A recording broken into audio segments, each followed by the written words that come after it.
ಎಲ್ಲರಿಗೂ ನಮಸ್ಕಾರ.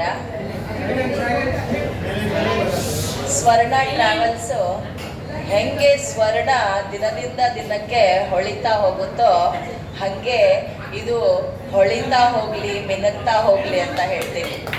ಯಾಕಂತಂದ್ರೆ ನಾನು ತುಂಬಾ ವರ್ಷಗಳ ಹಿಂದೆ ಸುಮಾರು ಒಂದು 12 ವರ್ಷ ಆಗಿರ್ಬೋದು ಇವ್ರ ಜೊತೆಗೆ ವೈಷ್ಣೋದೇವಿ ಯಾತ್ರೆ ಮಾಡಿದ್ದು.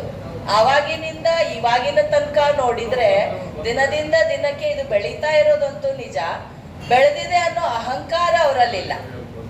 ಅದು ಹೆಂಗ ಬೆಳೀತಾ ಇದೆಯೋ ಹಂಗೆ ಅವರಲ್ಲಿ ಸಂಸ್ಕಾರ ಇನ್ನು ಹೆಚ್ಚಾಗ್ತಾನೆ ಇದೆ. ಅದು ತುಂಬಾ ಖುಷಿ ವಿಚಾರ. ಹೋದ್ಸಲ ಕಾಶ್ಮೀರ್ ಟೂರಿಗೂ ಹೋಗಿದ್ವಿ.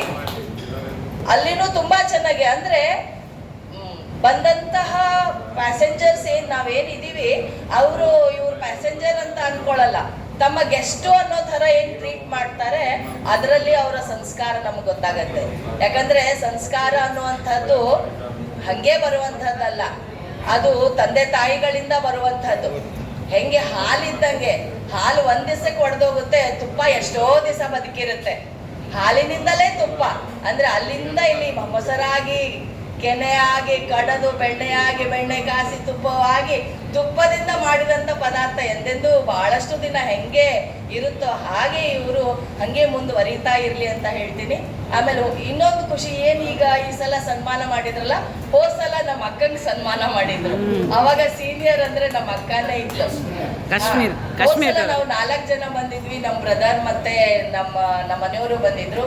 ಈ ಸಲ ಇಲ್ಲ, ಅವರು ಕಿರಣ್ ಅವರು ನಿಮ್ಗೆ ಗುಡಿ ಗುಂಡಾರಗಳನ್ನ ತೋರಿಸ್ತಾ ಇದ್ದಾರೆ, ನೀವು ನೋಡ್ಕೊಂಡು ಬರ್ರಿ, ನಾವೇನು ಬರೋದಿಲ್ಲ, ನೀವಿಬ್ರು ಹೋಗ್ರಿ ಅಂತ ನಮ್ಮಿಬ್ರನ್ನ. ಅಂದ್ರೆ ನಮ್ಮ ಬ್ರದರ್ ಎಲ್ಲಾದ್ರೂ ಯಾರಾದ್ರೂ ನಾವು ಹೊರಗೆ ಹೋಗ್ಬೇಕಂದ್ರೆ ತುಂಬಾ ವಿಚಾರ ಮಾಡ್ತಾರೆ. ನಾವು ಮದುವೆ ಆಗಿ ಇಷ್ಟು ವರ್ಷ ಆಗಿ ನಮ್ಮ ಮಕ್ಕಳು ಮೊಮ್ಮಕ್ಕಳಾದ್ರೂ ಕೂಡ ಅವ್ನು ತನ್ನ ಛಾಪ್ ಇಟ್ಕೊಂಡೇ ಇದ್ದಾನೆ. ಎಲ್ಲಾದ್ರೂ ನಾವು ಹೋಗ್ತೀವಿ ಅಂದ್ರೆ ಬೇಡ ಬೇಡ ನೀವು ಅಷ್ಟೇ ಹೋಗೋದಂತ. ಆದ್ರೆ ಹೋದ್ಸಲ ಅವ್ನು ಬಂದು ಹೋಗಿದ್ರಿಂದ ನೀವಿಬ್ರಲ್ಲ, ನೀನೊಬ್ಳೇ ಹೋಗು ಪರವಾಗಿಲ್ಲ ಅಂದ್ರೆ ಅಷ್ಟೊಂದು ಭರವಸೆ ಈ ಸ್ವರ್ಣ ಟ್ರಾವೆಲ್ಸ್ ಅಲ್ಲಿ ಇದೆ. ಇದು ಎಂದೆಂದು ಹಿಂಗೆ ಬೆಳೀತಾ ಇರ್ಲಿ. ಶಾಲಿನಿ ಮತ್ತು ಕಿರಣ್ ಅವರು ಹಿಂಗೆ ಅವರು ಖುಷಿಯಾಗಿ ಇರ್ಲಿ, ಅವರ ಖುಷಿಗೆ ಯಾವುದೇ ಅಡ್ಡಿ ಬರ್ದಂಗಿರ್ಲಿ ಅಂತ ದೇವ್ರನ್ನ ಪ್ರಾರ್ಥಿಸ 2 ಮಾತುಗಳನ್ನ